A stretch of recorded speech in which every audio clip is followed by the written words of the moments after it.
Okay, so good evening and welcome to General Council of July 26th. I'm going to first begin with identifying any media on the line. Donna from the Two Row Times. Good evening, Donna.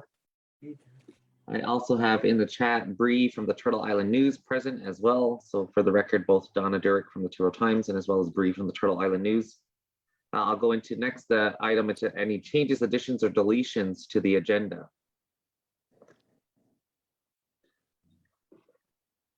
Seeing or, oh, sorry. I have one. Okay. Do I go ahead? Sure. Oh, I have a land issue. I think it's a land issue, a hydro issue, a public works issue regarding a gentleman that phoned me today. His name's Shane Squire, and wants to. I hope he's listening because he wanted me to bring it to council. Okay, appreciate that. Thank you, Helen. Is there anything further? Okay, seeing or hearing none, then I'll look to a mover and seconder to adopt the General Council agenda of July 26th. I'll move that. Thank you, Carrie. Is there a seconder? Second by Michelle. All in favor? Any opposed? Seeing or hearing none, motion is carried. Okay, so we have three delegations this evening. Our first delegation is Rod Whitlow and Councillor Michelle Bomber in relation to testing in the community, which is through an ethics application. I'm going to pass the floor right over to, I believe it's maybe Michelle to introduce the item, and then over to Rod and so forth. So over to you, Michelle. Yeah. So right now I'm putting on the student hat because I've submitted this application. So council's aware and has already approved the application. Ethics has not met, and hence why this is here this evening.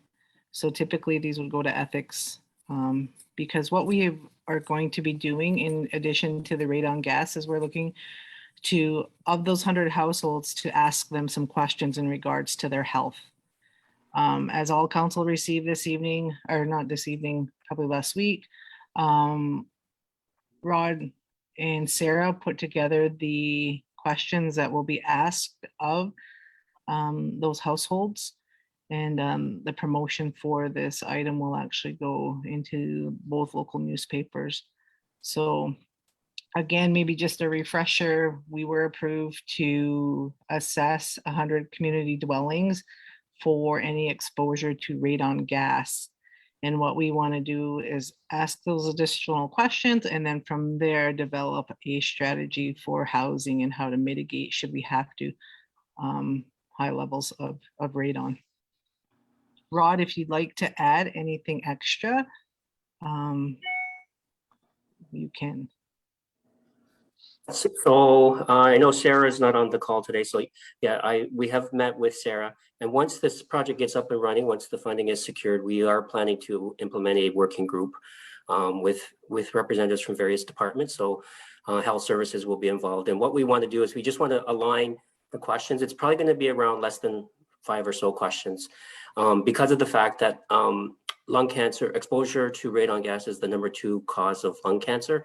So the questions will be geared towards the household representative and just trying to determine if there was anyone in the household that had ever been diagnosed with lung cancer. And then there's some other just kind of generic questions like the age and gender and whatnot. And so the reason why we wanted to do it this way so that with existing other health survey questionnaires of this nature that we can do a comparison analysis and it won't, this is not part of an academic research paper. It's just all internal, for all internal use, I guess, in terms of what housing mitigations might be needed and to align it with any other health issues that may be a result of being exposed to radon gas over a long period of time. So I'll just leave it at that. Okay, thank you, Michelle and Rod. I'll look to open the floor up for any further questions or comments from council. Mark, I got one. Sure. Over to you, Carrie. Rod, are you just doing random testing, or is there evidence that would point to households that might have it, or is it just random? Yeah, this is probably considered to be a pilot study. The testing is time and labor intensive, so that's why we've kind of limited it to 100 households. We are going to try to encourage or invite folks from across the region. We don't have any scientific information at this point to say there's a certain part of the reserve or community that might have higher levels of radon. We are trying, basically what we're going to do is set a measuring device in the household at the lowest level of dwelling. So it doesn't necessarily have to be a household that has a basement, but just the lowest level in the house, whereby like you have a bedroom in that level of the house. So that's where we're going to be measuring the radon gas. So yeah, we don't, at this stage, it's going to be a voluntary invitation. And like I said, we're going to try to make sure that it's spread across the communities and not just one geographic location. Okay, thanks. Thanks for your response. Rod, further questions, comments? Nathan?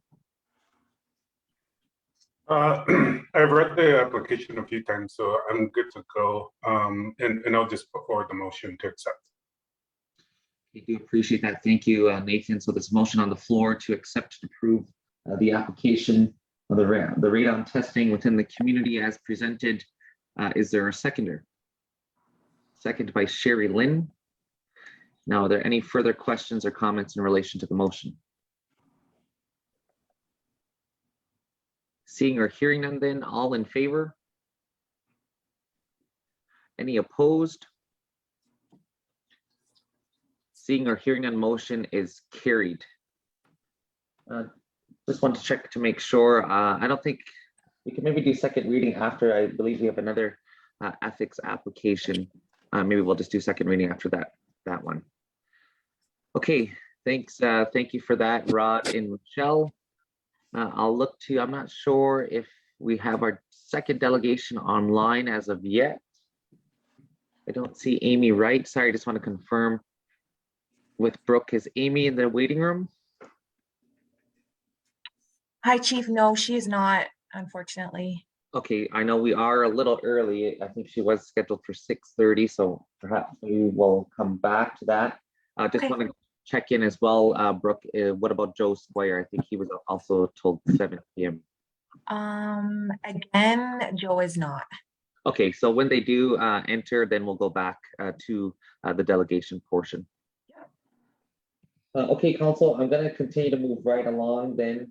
And Brooke, just know if you do have any contact with either of the two, Amy or Joe, that we are running a little bit ahead of schedule. So if we can get them in, that would be great.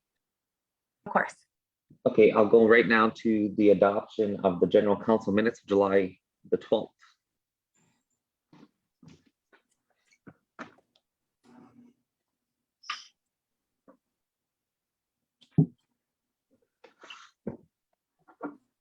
I'll move. It's Sherlyn. Moved by Sherlyn to adopt and accept the General Council minutes of July 12th. Second by Michelle. Further questions or comments? Okay, I'm seeing or hearing none. All in favor? Any opposed? Seeing or hearing none, motion is carried. Under scheduling, I wanted to put this one on the agenda as the Chief's office had received this invitation on behalf of the Métis Nation of Ontario, which is their annual General Assembly. I don't recall in the past getting invited to these annual General Assemblies, so which is why I wanted to bring this to the Council. I know there's been issues with the Métis Nation of Ontario from the Chiefs of Ontario level. There's been many discussions around that, and I, again, just wanted to bring this forward again as information, but further to have a discussion around, you know, if we want to attend the annual General Assembly or not. So I just want to open that up for discussion at this point in time, because I know, again, there has been issues with this particular Métis Nation of Ontario. I'll first begin with Nathan and then over to Helen. Yeah, Thanks, Chief. Thanks for bringing this forward. I think from my perspective, I know the National Métis Council has a number of issues as it relates to membership, and they're having some internal, a lot of internal debates. I don't think we should involve ourselves in those internal debates, because I think what they're doing here is they're trying to bring credibility back to the Métis Nation of Ontario at this particular assembly. And to me, you know, the Métis National Council has to resolve their own disputes as it relates to membership and citizenry. I don't even know the history, nor do I want to dive into any of that. Would be interested in hearing the position where the Chiefs of Ontario are going with this as well. But for me, I can't support attending their National General Assembly, because to me, it seems like they're looking for some credibility from us. And I don't want to get involved in their internal Métis citizen issues, to be honest. That's valid points. Thanks for that, Nathan. And again, you know, I was stumped as well. I mean, I'm maintaining kind of the same position as you as well, Nathan, which is why I wanted to bring it to council, just to further have this discussion. Over to you, Helen. Yeah, well, my question is just, do we even recognize the Ontario Métis Association? Yeah, that's something that I would probably suggest not even going to as well with Nathan. Yeah, I agree as well.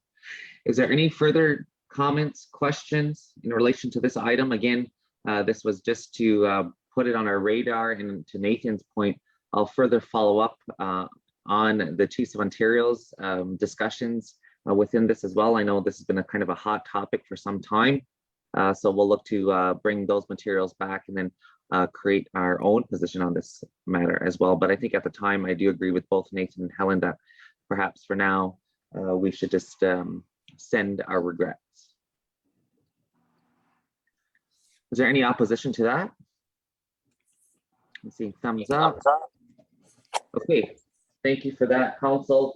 The other item, I just wanted to clarify, so we've left the community safety agenda item as a standalone item that would be on the agenda for general councils as we move forward on a number of items. I think there was concern from the last discussion, and correct me if I'm wrong, Tammy, as well, in terms of, I think we had discussed having cameras at intersections, main intersections, to help in the instance of community safety.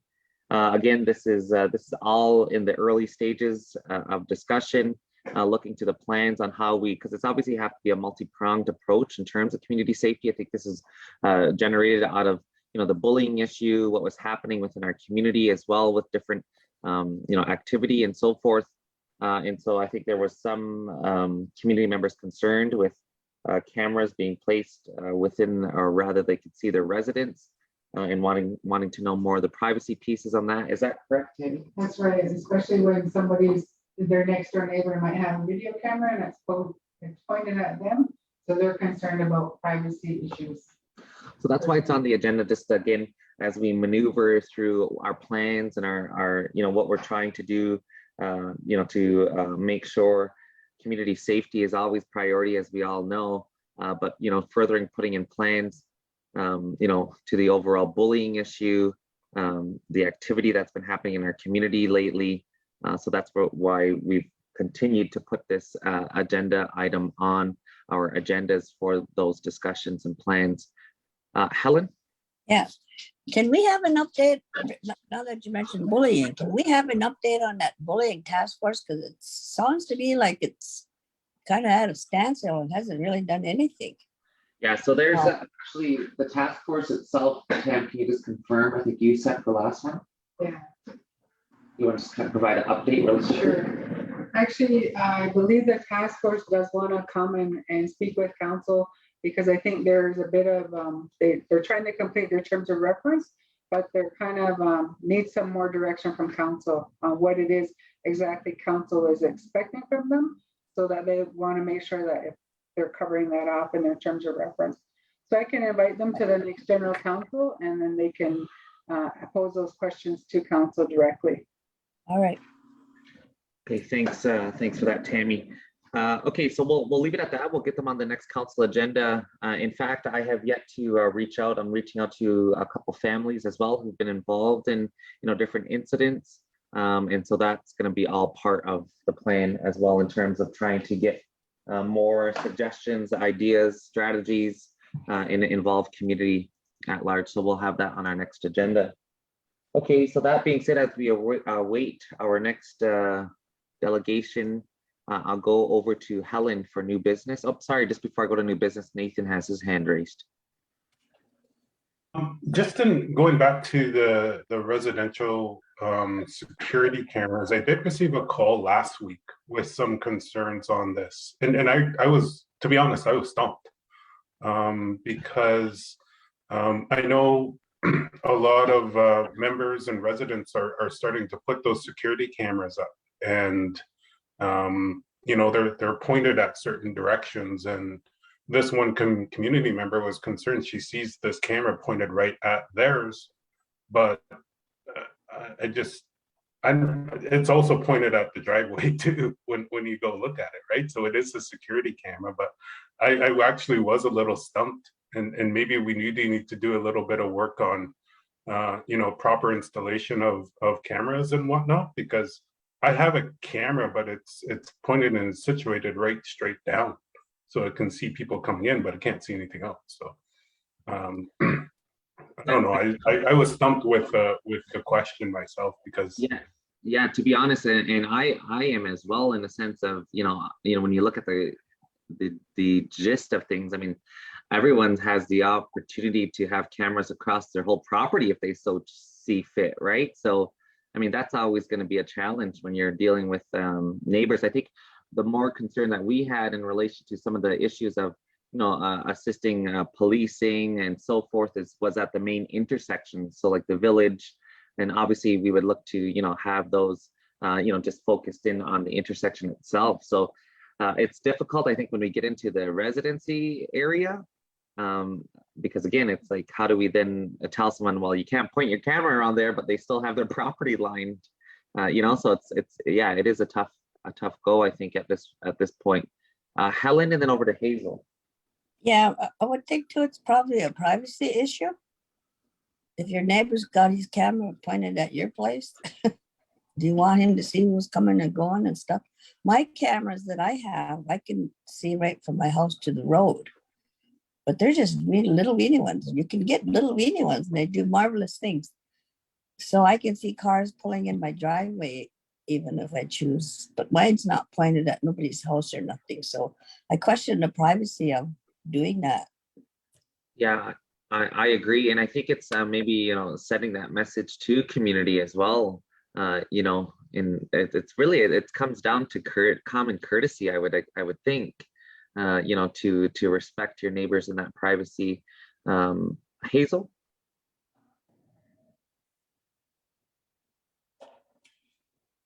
I just want to remind everybody too that, if you have the need to put up a security camera, obviously worried about something.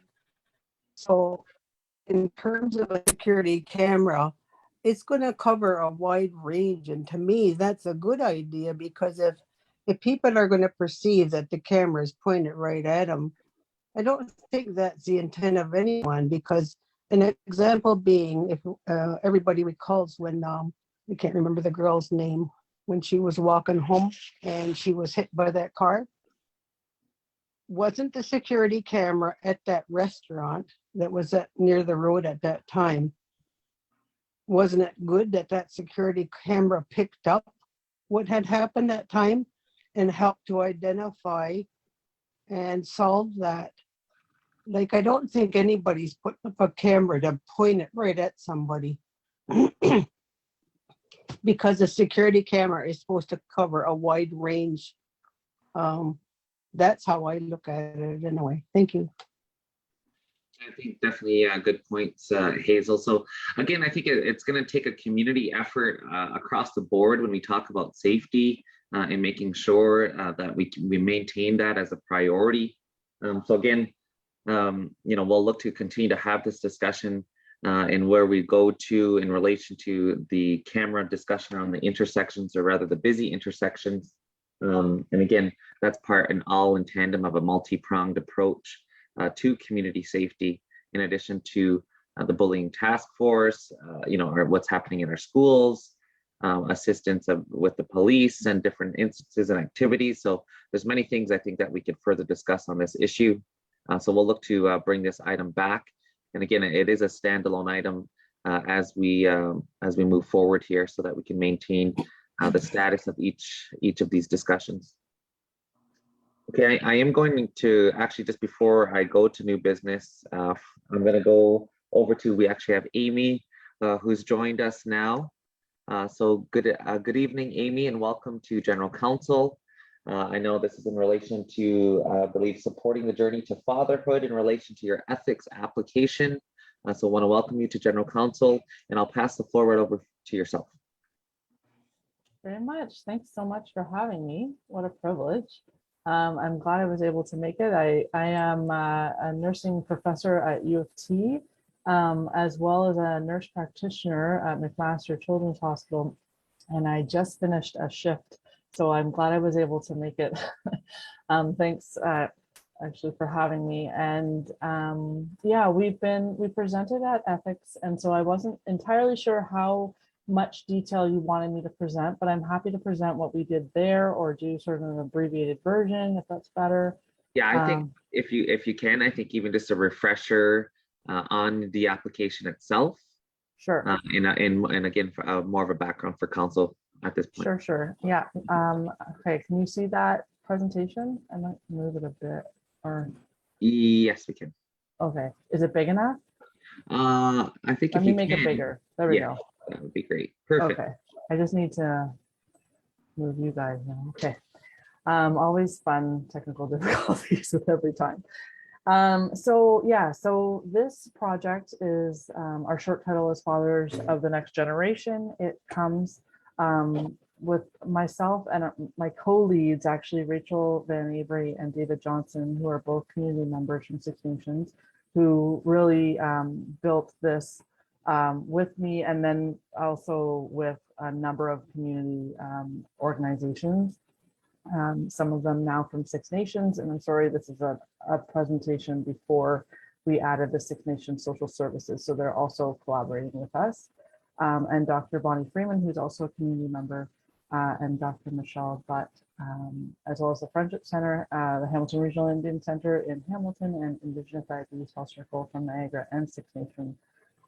So just to give you a brief background, I have been doing research actually with Rachel. Her and I started more than almost a decade ago now. It's crazy. And we did work with Indigenous moms and infants in the city of Hamilton, and worked with the Friendship Center there. And when we talked with moms about their experiences using healthcare in the city, they told us about their experiences, but also said that we really needed to understand their experiences of their infants' fathers and of their partners. And when we went to the literature to look for that information, it's definitely a significant gap. So we were able to get some funding from SNGREC and did a literature review. We've incorporated a number of Indigenous fathers who actually did the data analysis and came up with a brilliant themes that they saw from the literature, and really described the journey of becoming a father. So that this sort of starts with identifying as a father, establishing this new fathering role, and then the importance of supporting each other through community, parenting programs, peers, and other family members. But it certainly also showed that there was quite a gap in service provision for specifically for fathers and for Indigenous or First Nations fathers.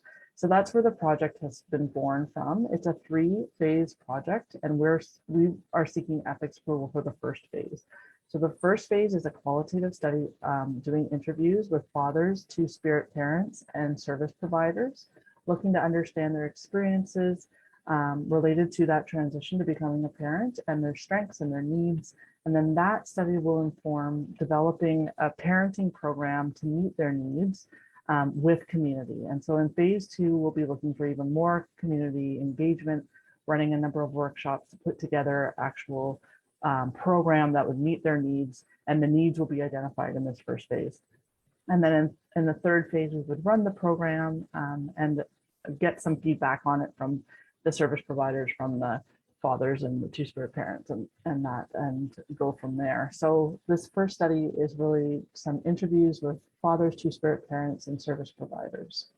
It's founded on the First Nations mental wellness continuum model, which really is a very holistic way of looking at services and how they're provided, and helps us sort of think about how they're connected with other community services, so that we would love, if this program was successful, that it might be translatable to other communities, and so they could adjust it based on their context. And so helping us think sort of broadly about the various elements of the program by using this model. Our first phase is really informed by the very middle of this model, which is in blue, and it's blown up on the bottom right here.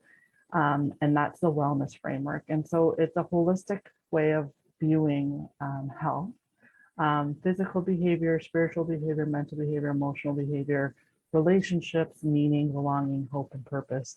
So our interview guide is really informed by this model to make sure that we're really trying to be as holistic as possible. So our research questions are: how do men and two-spirit folks experience their journey to becoming fathers?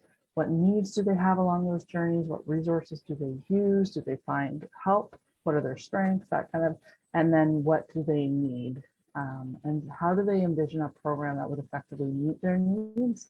And in particular, we're going to ask about how to engage in that program to make sure that when we build it, that we're able to attract parents to it and that they will stay and complete it. So what does that look like to them? We're using a grounded theory qualitative method, which is really just helps give us some structure in our data collection with fathers and two-spirit parents and service providers to look at the process of becoming fathers or parents. And our analysis, we plan to be concurrent with data collection, but also we have an advisory group that has helped plan the entire project, but will oversee it as well. They currently oversee it as we're going through ethics. They've seen all of the ethics protocols, the applications, they're involved in all the decisions already. And they will continue to be involved in data analysis and all of the other components of the research going through. Briefly, we're going to recruit with flyers. Our community partners will help send those flyers to their parents that they interact with. I gotta get my stuff. Consent, we have a information letter, a consent form, all of that adheres to ethics protocols. Privacy, everything will be confidential. We're using encrypted files on password protected computers and on actual encrypted servers through the University of Toronto. Once the data is collected, it's de-identified, made anonymous for analysis. We'll make sure that if there's any question of identifiable data, we'll make sure the participants have the choice to remove that information so that it's not identifiable. And then, sorry, here in OCAP, we will be keeping those de-identified transcripts in community at the Six Nations Polytechnic Knowledge Institute. And I've been in contact with them, and apparently it's kept indefinitely, so that's great. The community will have access to that data. I know the service providers from the social services are really excited to get their hands on the data too. They're going to be involved with analysis in that as well, but it sounds like the data is really helpful to a lot of the services already being provided at Six Nations, so that's fantastic. We're adhering to all of the ethics protocols in terms of the number of copies and where they need to go. And then in terms, we have consulted with all of our community partners about data ownership. And right now, the Friendship Center and the Diabetes Health Center don't have capacity to hold the data on site. They don't have any process in place for that. And so they have approved keeping it on Six Nations Polytechnic Knowledge Institute. And if they change their mind, we'll come back to ethics for an addendum to our report or to our approval. And we are committed to ensuring that all the findings are made available to community members in really any way that the community wants. But we've suggested some things like community reports, infographics, graphical displays, website, conferences, presentations to community, newsletters, all of that. We're very committed to making sure community is aware of all of that. And that is the presentation in a nutshell, but happy to answer questions. So we did present to ethics, and they wanted us to have conversations with the health center and the social services organizations. And so we have had those conversations, and the social services came on board as new collaborators. The birth center was already a collaborator from health services. And so we've been able to satisfy all their questions related to the project. And so, yeah, we're just looking to see what the next steps are. Thanks so much. Now, thank you so much, Amy, for walking us through your presentation. If I could just ask to stop your screen share, and then I'll open the floor. No problem. I'll open the floor up now for any further questions or council, or any further questions or comments from council.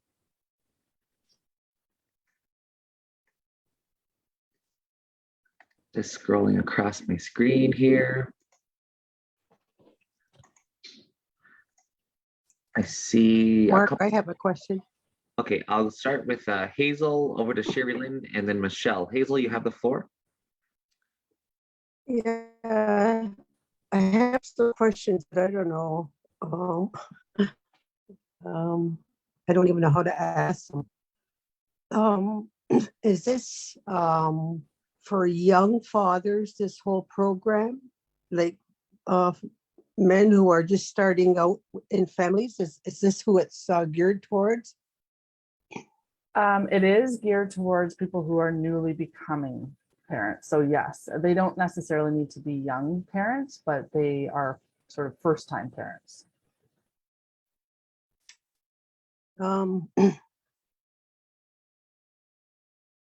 There's so many situations where there's a lot of children by different partners. Like, will anything be addressed within this program to, I don't know. I don't know how to say this. It's just, I'm sure you understand what I mean. Yeah, I think what I'm hearing is, you know, their needs related to that might be things I can think of, like communication, or, you know, maybe negotiating relationships, things like that. So when we, in the first phase of the study, we really want to understand the father's experiences to becoming parents, which I'm sure some of those questions or needs will come up and be discussed by the fathers that we include in the study. So what we really want to inform a program based on the needs that the fathers tell us. So if that is something that, you know, a lot of the fathers come out and say, you know, we really need to learn about how to communicate with the parent, other, you know, partners or mothers of our children, and this is a complex, you know, situation for some people, then those issues we would hope to be incorporated into the program in phase 2. So we really want to make the program about meeting the needs as the fathers tell us what those are. Thank you, Amy. I'll shift over now to Sherry Lynn. Yes, and I guess the first of all, Six Nations Council gets a copy of this, right? So it doesn't go to the Polytech. That's the first thing. I think I have to look at the ethics protocol, but I think there's multiple copies that go to different areas. So yeah, council might be one of them, and then okay. Yeah. How many fathers are you expecting to interview? 30. Just 30? Yeah, approximately. 30? It's based on how, you know, if we're able to sort of get redundancy in the themes and the information that we're finding. So it could be more than that, or it could be a few less. Okay, so how are you going to get the fathers from all different walks in the community. We are hoping that our community partners will help recruit. So we also have community partners from Hamilton and from Niagara region. So it's actually quite a broad area. And so if we find that, you know, there are new information that's coming up from fathers that have unique experiences and that we need to understand more about those, then we would be looking for people with that experience, which we would go to our community partners and ask them to help us recruit those people. So our community partners are all service providers with families. And so hopefully they would be able to help us find families that have those experiences. And if we're unable to find them that way, we can also ask those individuals that have those experiences to help us find peers that may have similar experiences to them. Well, and I guess I guess it's a big thing because it's about fathers.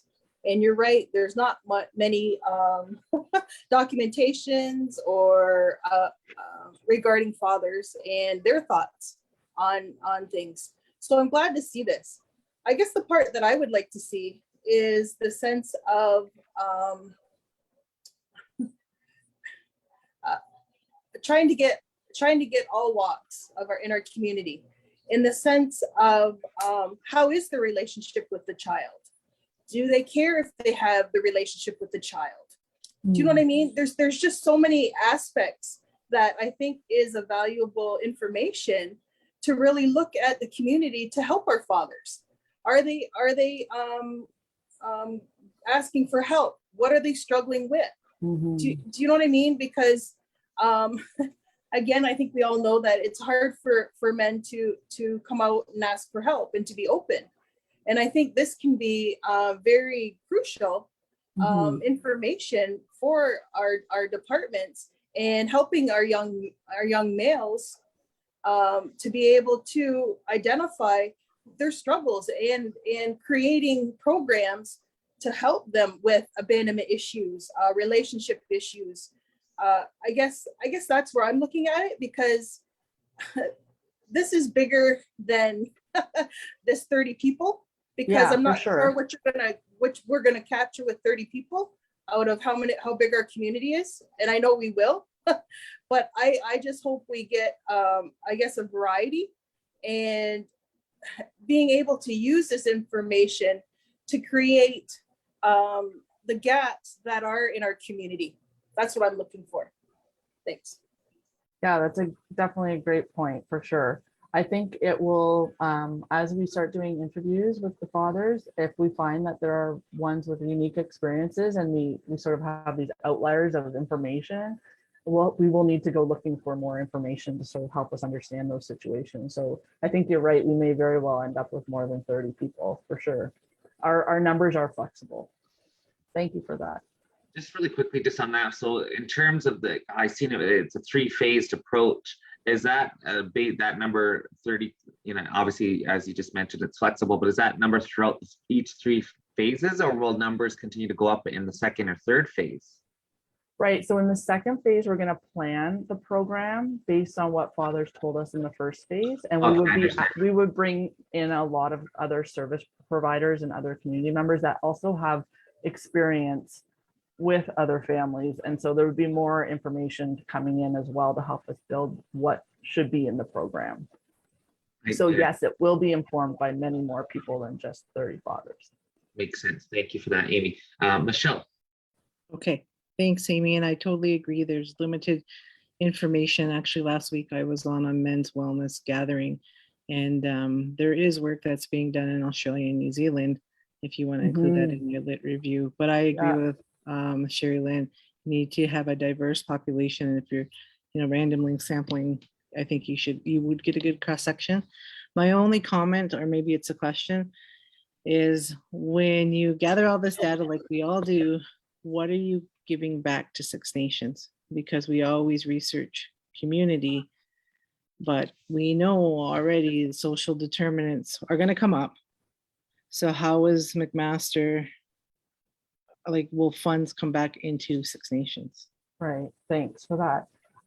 So first of all, we anyone who participates in the interviews will be compensated for their time. So they will get a gift card that is relevant for them, however they want to spend that for their time. We're also involving a number of individuals from community, so that will help them sort of gain some research skills as well. The data is the birth center and the social services, well, and the health center actually are really excited about the data, because it's not going to be used just for this project, but it actually will help meet a lot of needs that they already have with their services and help inform that. So that's really great, because yes, absolutely, we want to make sure that this is benefiting the community for sure. And then it is great. I mean, the project itself has been informed by fathers at Six Nations and service providers in Six Nations to meet a need that they have identified as sort of a lack of service in Six Nations right now. So it sounds like it will really be able to, as long as it's successful, it sounds like it's a great way of being able to build a program that you'll be able to adjust and use in future and forward. So hopefully it will meet a lot of people's needs beyond the study itself, right? It will be your program to continue using and adjusting as you need going forward. I guess maybe, let me clarify. Mac will receive, it's Mac or you, you're at U of T working. I right? am at U of T. There's It's two. Mac who will receive the money though.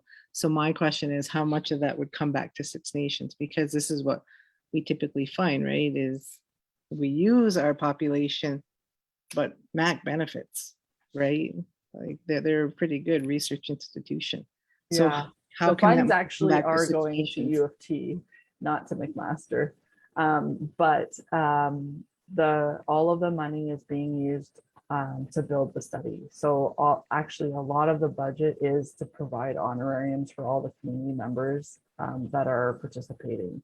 And any sort of experts that help with data analysis will be paid an hourly rate for their work as well. So all of the money is being used for the project itself. None of it is going to U of T specifically.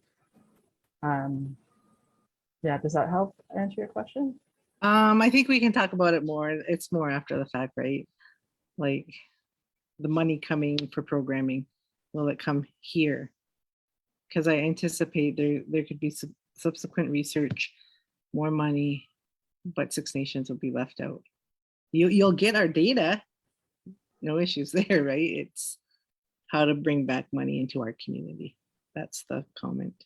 Thanks. Well, there is a potential that the program will be something that the community could make money from too. Okay, thank you, Amy, for your responses. I see Nathan has his hand raised. Yeah, thanks, Chief. And I'm just going to pick up where Michelle left. One of the issues, and I want to make sure this project isn't kind of looking at it, past research projects have used community partners, and generally they become our staff. Our staff don't get compensated for the time that they contribute to your research. And that takes money away, and that takes their time away from putting the programs in place to meet the needs for our community. Right. So when we consider, and this is something I sit on ethics, and we're working to do some reforms on ethics. One of them is a requirement. You just don't compensate the participants. You also have to compensate the community partners as well. Absolutely. Yeah. So that's something I hope we don't see kind of all of our social and our health folks kind of taken away from their daily duties to kind of, support this as well, without being compensated at an adequate level. So I don't know if that's where Michelle was going, but that's kind of something I've been seeing over the last 2 or 3 years at ethics, and something we should kind of consider moving forward. The next piece is this is a massive undertaking. And I surely hope that, some of those resources, again, go to our community supports, because you're going to be opening up some traumas going through with this. We know one that's happening very, very publicly right now. Yeah. But there's also the 60s scoop as well, right? That really took those colonial pieces, and now we want to do this important research, but we're going to be opening up those wounds as well. They're open now for this whole entire week because of what's happening. So just making sure that you know, the resources that you do speak of go toward those trauma supports for Six Nations so that we can best support our fathers going forward. The last piece I'll kind of highlight, because I agreed with a lot of Michelle and what Sherry Lynn was saying, but the last piece I'll kind of highlight, and it's more a comment, and more frustration, is we do all of this research and we come up with these great innovative programming to meet the needs for our community, but then we run into you know, the colonial aspects of the province of Ontario or the federal government not allowing us to deliver programs as we should. And a fundamental kind of piece for me is I don't want to go down the pathway and raise expectations in the community when at the end of the day, we don't have control of the programming yet. You know, that's a sovereignty issue, that's on our part. But, you know, it's a massive issue where all of this research has been done because we get research to death, sits on the shelf collecting dust because the province and the feds have so much of a colonial attitude, they can't see past the dollars and cents for us to deliver these programs. I support the program 100% in this research because I think it's so important, but I do have some reservations, and those are some of the concerns I'll share. Thanks very much, Nathan. Those were really good points, and I really thank you for bringing them up now. Yeah, I think you're right. We need to make sure that the program doesn't sit on the shelf after all of this work goes into it. And I think that's a really good point, and we should start working now well before building it to make sure that it is something that can be used going forward and continue to be funded for, so it can be continue to run. So thank you. I will start looking into that now. The community members or organizations that are involved in the project, we have sort of collaboratively discussed roles in the project. The time requirements are really low because I know everyone is so busy. So we have research staff that will do a lot of the legwork, but whenever community members are involved, they'll actually be compensated an hourly rate. The only time in phase 2 that it's not an hourly rate, it's a day-long honorarium for participating in a couple of day-long meetings, which if they don't have time, they don't need to be involved, but we're hoping we can get some of their insight into the curriculum in some way that is compatible. But I hear you, and I definitely agree. We definitely don't want to be taking time away from your programs, and the budget itself has been built to make sure that we're compensating. But thank you for that. And I think going forward, I need to make sure that, you know, money is coming back into the community to compensate and make sure it's an adequate rate for sure. And in terms of the trauma, another really good point. And our co-lead, David Johnson, really, he's a father in your community and felt exactly the same way and has brought that up from the beginning, that, you know, talking about these stories and experiences with fathers really has the potential to be traumatic and to open up, you know, past traumas. And I know, you know, what's going on this week. I've been reading about it and hearing your stories, and I feel for you for sure. This has been a very traumatic week. And so it is with the rest of the SNGREC funding that we have, we're actually building a training module for all of our researchers to make sure that they are able to interact with participants in a trauma-informed way, as well as like a culturally safe way. So we've been working with some Indigenous academics across the country and some trauma experts to be able to first make sure that our interactions don't cause trauma, but so we can also recognize when people are being triggered, you know, their past trauma, and be able to react to it appropriately. So I'm hoping that we're doing, the best we can to make sure that people are not harmed by the research. And I think, again, some of that is, they're important stories to tell, right? So that we know what the needs are and can help meet them. So yeah, but we will, the consent form itself does state that, and we'll make sure that it's really clear. We have also support systems and numbers that will make clear to all the participants before they start the interview that they can reach out after as well. Thank you, Amy. I do see another hand raised. Darren? Yes, thank you, Amy, for the presentation, and I agree with a lot of the comments. And it's obviously an area that needs more focus and more data for sure. And I appreciate, the due diligence that you provided. One aspect I wanted to ask was, a couple of questions. One is the timing for the study, number one, and also to inform you that added to the process of ethics, we also have hired a director of planning, performance, and evaluation. And we're going down to an area of building capacity around data governance. So we would want to, in terms of transitioning from this point forward, would be to have space and time to be able to negotiate a data governance agreement with yourselves, which I think would alleviate a lot of the concerns that have been raised and how we get the information and resourcing, et cetera, post study. But obviously the first question is the timing, because then we can organize, because we have other studies that are ongoing as well, as other counselors have noted. We have to make sure that we don't have exhaustion from our community as well. I know this is a targeted group, but I just wanted to bring those points forward, Amy. And so probably what I will do, that I have your contact information now, so I'll get in touch with you post meeting with our director of planning, performance, and evaluation on a data governance piece. Sure, great, thanks. Yeah, that's exciting to hear.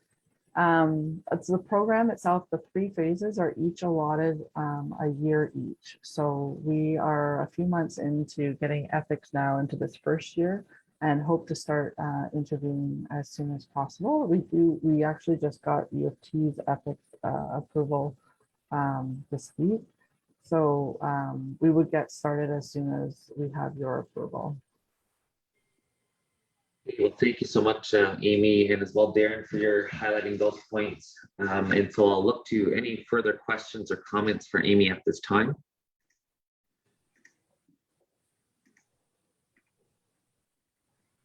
Okay, seeing or hearing none, then I will look to a mover and seconder to accept and approve the recommendation and supporting the journey to fatherhood as laid out from Amy Wright in her ethics application. And just a note, I did see in the chat, there is no relation to Counselor Nathan Wright with Amy Wright. So just wanted to highlight that piece as well. Chief, I'll move this for phase 1. Appreciate that. Thank you, Nathan. Is there a seconder? Seconded by Sherry Lynn. Are there any further questions or comments? Okay, seeing or hearing none, all in favor? Any opposed? Seeing or hearing none, motion is carried. Motion to waive second reading on the first recommendation as well as Amy's recommendation. Is there a mover and seconder to waive second reading? I'll move. Moved by Nathan, seconded by Sherry Lynn. All in favor? Any opposed? Seeing or hearing none, motion is carried. Well, thank you so much, Amy, for joining us this evening, and do look forward to the next steps in your research and how we can continue to move forward in a good way on this matter. Thanks so much. Very nice to meet all of you. Have a good evening. Likewise, take care and get You some too. rest. You just finished your shift. Thanks, bye. Have a great evening. You too. Okay, Council, we do have our third and final delegation and presentation, I believe, is on the line now. Mr. Joe Squire, this is in relation to recognizing some of our athletes who will be playing in this year's Canadian National Girls Softball Championship, which is being held in Saskatchewan the week of August 3rd to 7th. Those athletes attending Kobe Venivri, Trinity McDonald, Kara Sky, and as well as Tess Squire. So want to maybe welcome Joe. Good evening, Joe. And maybe I'll just pass the floor over to yourself if there's anything further that you'd like to add. Sego, thanks for having me. Yeah, the girls are off to Saskatoon on August 3rd. The tournament starts. It'll be right till August 7th. There's 10 teams, and Tess and Kara both play on one team, and Trin and Kobe play on the rival team. So we're going to be playing against each other, but we're still good buddies, and we're trying to raise money and try and make our way out there. It's fantastic and good to hear. Thank you so much, Joe. I know, obviously, as we've been in such a last tough 2.5 years of COVID, it's nice to see things get back to a sense of normalcy and get our athletes back into the sports that they thoroughly love and enjoy playing. I know we also just wanted to ask really quickly, we did have the donation fund for these specifics as well. Was that an opportunity where you were able to go through? Yeah, well, the girls we're doing some fundraising, and they've raised about $1,000 for each athlete so far, and the total cost is, well, it ranges from like $5,000 to $7,000 for each athlete going out, because some kids are going to fly and some are going to drive. So yeah, so that's not cheap. Gas is not cheap nowadays. Air flights, hotels, that all adds up. Plus you got to eat and food and everything. So I can imagine all the costs to this. But we do our best at Six Nations to try to support as many of our athletes as you're well aware. There's so many across the board, whether it be from lacrosse and hockey to baseball to the list goes on. We just have a tremendous amount of a roster of athletes. So, we do our best to make sure that we're supporting across the board. Looks like there's two of the athletes, right? Yeah, that's from our team. We're the UTM. We're based out of Aberfoyle. We have Tess Squire, that's my daughter, and Kara Sky. Yeah, but we gotta turn it towards them. That's fantastic. It's nice to see you young ladies, and I do wish you all the best in your upcoming tournament. I mean, it's already, I think, a huge honor just to get to the championship. So you must have worked very hard to get there. So congratulations on all of your work. I do see Councillor Sherry Lynn has her hand raised. Sherry Lynn? Yeah, so Joe reached out to me and I gave it to Shirley. And by then the donation fund was too late, because again, what we find near the end of the sports years, they make the championship or they don't. And we really don't have time to plan. The team and the girls don't have time to plan for it. So that's why they didn't go to the donation fund, because there wasn't enough time. And so that's why the girls are here with wanting a donation. So I just wanted to share that when I talked to Shirley and Shirley talked to Joe, and that's how this all came about. Okay, perfect. Thank you for that background, Sherry Lynn. I just see, I see two other players joining us. Yes, hi Marky, it's Kim. This is Colby and Trin. We're actually at the ball field right now. They have practice for 4 hours. So that's fantastic. The beauty of technology, we can go wherever. How are you ladies doing? We're doing good. That's great. Congratulations on all your hard work. Thank you. Yes, we'll look to what council would like to do at this point. I know again, and thank you, Sherry Lynn. We do have the donation fund that usually assists athletes in this nature, but as Sherry Lynn has noted, it's always challenging as some don't know if they're going to be able to make it to the championship or not. So there's a little bit of timing issues in that sense. But our council is always supportive of our athletes, and so we'll look to see what council can support each of you ladies this evening. But want to just welcome you and say congratulations. I won't say who's gonna beat who, but I will say to play hard and to do your best. Helen, I see Helen has her hand raised. Sorry, Helen, you're on mute. We're meeting tomorrow for finance issues, so I figured we could have a discussion tomorrow about We do have trying the to find money. we do have the audited statement. I know there is still some within the fund itself, the donation fund. So perhaps maybe if that's an opportunity for council, you know, maybe we could actually just look to the source of funds being identified as the donation fund itself, because I do know that there's still funds within that pot of money. And I Sherry wanted Lynn, to bring up another, can I have another comment? sorry, go ahead, Helen. I wanted to mention another comment in the, given that I've been reading different individuals have done some good things this summer. And I wanted to know if we should be bringing back our community treasures, where council would give the individuals these nice, you know, plaques and whatnot when they did different things in even the sports world. We've had a lot of sports people doing stuff this year. So I thought it would be a good idea, now that COVID's over, to bring back the community treasures. Yeah, I think that's fantastic. I think that's a great idea. You know, and if we always try to, you know, to be fair across the board, as mentioned earlier, we have a number of athletes across the territory that are doing phenomenal things. And so maybe that's an opportunity to maybe even have some sense of a sports banquet. Or I know what we're also working on as well is trying to highlight and showcase all of our talent within our own Six Nations kind of Hall of Fame per se. And so, as you know, we've had, you know, past, present, future, many athletes from the territory. So, you know, we're trying to be fair across the board. We know that teams, you know, work hard to fundraise, you know, on and off the field.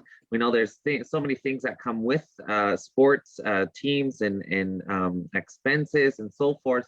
And so, you know, I just FYI to community, you know, we are trying our best to be fair across the board and to support as many athletes as we can, but also to recognize all of our athletes. There's, like, as Helen's alluded to, there's many athletes doing phenomenal things in the world of sport.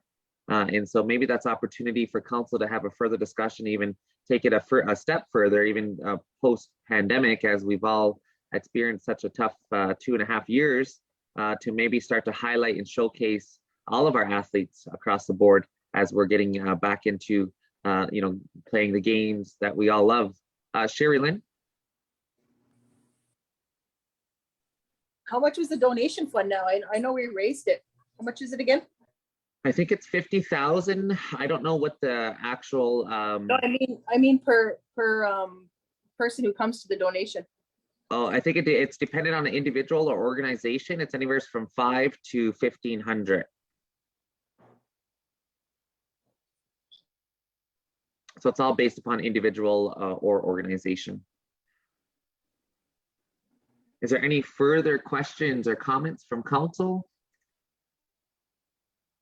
Are we deciding tonight? It's Melba. Hi, Melba.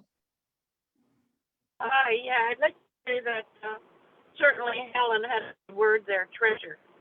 You know, when it comes to our athletes, have them leading healthy lives, and that's going to be the future of our people. We're going to be able to deal with the traumas. We're going to be able to deal with the poverty levels. And I think it's very important to recognize that as we're talking tonight, and no doubt all of you recognize that. So I think we should certainly try to accommodate them. Our future leaders, our treasures. And I would make a motion, and hopefully, you said that the top is 1,500? It varies from. It depends on, Mark. Yeah, it depends on individual to organization. Yeah. So I would make a motion there to I guess, to give the organization here these girls that have worked so hard, and no doubt, as I said, they're leading healthy lives. That's what they are. They really are important to us as a community, just as our elders are and our children. So I would think that we should make great attempts tonight to actually help them to get to their destination and come back hopefully with I guess good minds that they've tried their best, and hopefully they will be winners at what they're doing in their ball team.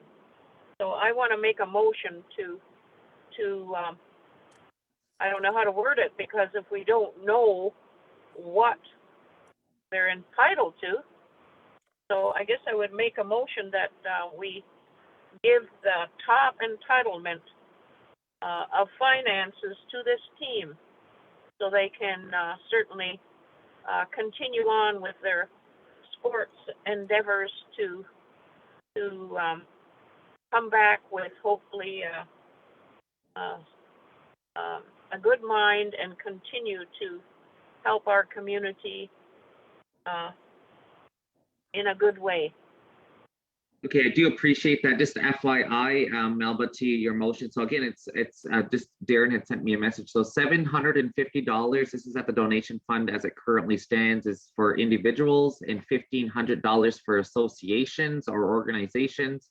So because there's 4 players, that could be the max that we can go if each player, or if council sees fit to even say 1,000 per player. I mean, I think it's up to this council to decide how they best would like to proceed. There was also a suggestion from Helen as we're maneuvering through some of our financial items tomorrow to maybe have a discussion at that point and then inform the players of. Sorry, I look to Helen. No, I was going to say we need to have a discussion. I'm not prepared to make the motion tonight. Okay, thanks. Thanks for that, Helen. So Melba, just want to go back to you did have a motion on the floor. Just wanted to go back to you to see if that's okay, if we could discuss this further tomorrow and then reach back out to the ladies on the discussion outcome. And to ask Joe, when are they leaving, Joe? Some people are going to be leaving Friday, the folks that'll be driving, as it's going to be like 26 hours, 30 hours possibly. Some of us are going to be flying. The Squires are going to be flying. We're going to be flying on Tuesday. Okay, so I think that's good information. Sorry, Melba, did you have anything further? No, that I think there's ample opportunity, like Helen is saying, for discussions tomorrow concerning the finances will be available to the team. But definitely we should make available finances as much as possible to assist them. Thank you. 100%. Okay. Thank you so much, Melba. Okay, so Joe, if I can, and Kim, we're going to bring this item back up at our finance. We have a financial meeting tomorrow.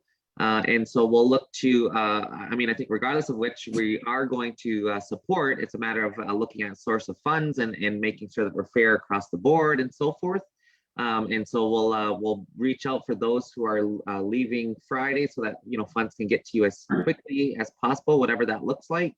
And then we'll decide from that point. I see Nathan also has his hand raised. As long as tomorrow it's first on the agenda. I don't want to keep these fined athletes waiting.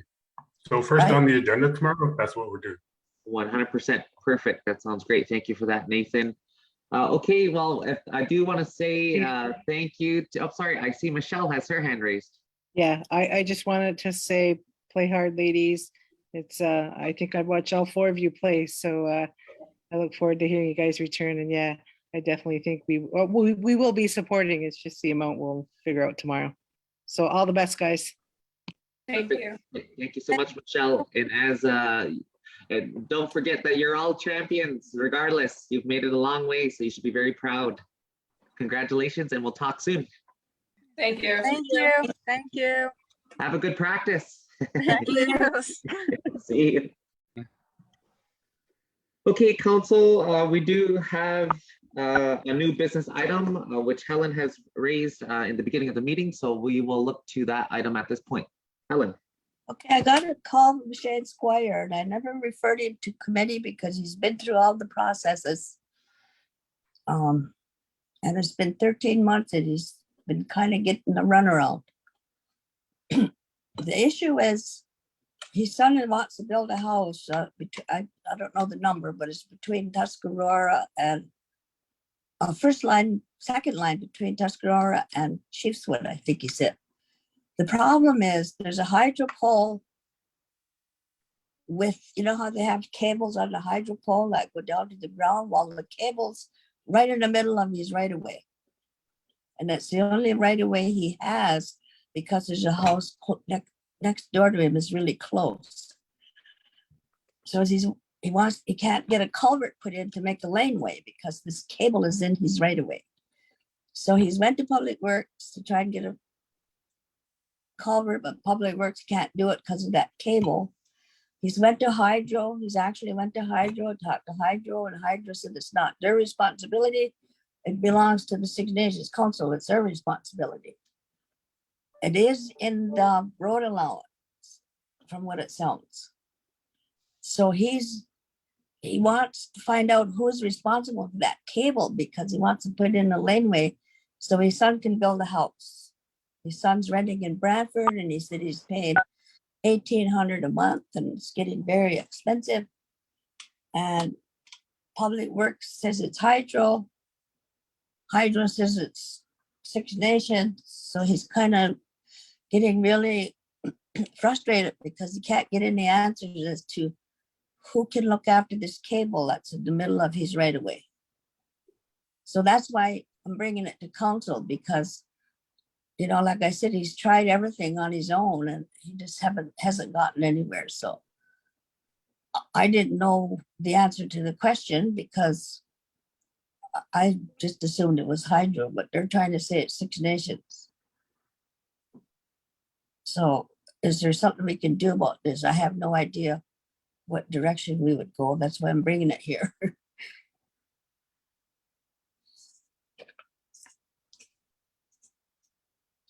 Okay, thank you, Helen, for bringing this item forward. So just to clarify, are you saying is Hydro telling them it's a Six Nations issue? Yeah, Hydro's telling them that it's Six Nations Council's responsibility because it's in a road allowance. Okay, so maybe if But I can. it's their cable, so I'm thinking it's Hydro's cable. Look, they should be responsible, but they're trying to say Six Nations Council is, so he's getting frustrated because he's getting to run around. Okay. And he can't seem to get anything done. Okay, so we can do some further reach out as well to our contacts at Hydro just to further clarify on that piece. But wondering if Darren, if you could also note this for anything that needs to be done on our end, so we can assist this community member. Sorry, Sherry Lynn, did you have your hand raised to this issue? Apologize. Yeah, he called me also before the meeting and pretty much the same as what Helen said. And it's a guide cable that has to be, it's called the guide cable that has to be moved. So I got him, I'm going there tomorrow, just at 10 o'clock. He said he'll be there. So just to see what it's all about. And the only thing I could think of also is just those reps that we have with Hydro that Arlene Miracle used to work with. Yeah. For things to get done. Agreed. Okay, thanks. Thanks for that, Sherry Lynn. Michelle. Can we put a time frame on this that this will be dealt with within the next 2 weeks? Because he's waited over a year. That's really very poor. I would say as soon as possible myself. Oh yeah, I mean if it can be dealt with tomorrow. Because he's been waiting for 13 months already. Yeah, they shouldn't have to come back to another council meeting. Yeah, I agree. Yeah. Okay, so we'll get on this issue and look to getting it rectified. Thank you, Helen. Is there any further questions or comments? No, that's all. I just told him that we were having council tonight and it's live, and I asked him if he could join and listen. At least he didn't know that we were talking about it. But yeah, I don't have any more. Okay, and if there's any, Helen, if you could even just send along his contact information to Darren as well, and we could do some proper follow-up on both ends, and our office will also reach out to the Hydro One reps on this matter. Okay. Okay, thanks for that. Okay, council, that's all I have for the open session of general council this evening. I will look now at this point for a motion to adjourn. Moved by Sherry Lynn, seconder. Second by Michelle. All in favor? Any opposed? Seeing or hearing none, motion is carried. Well, thank you to everyone for joining us this evening on general council, and I hope you have a good rest of your evening. Take care.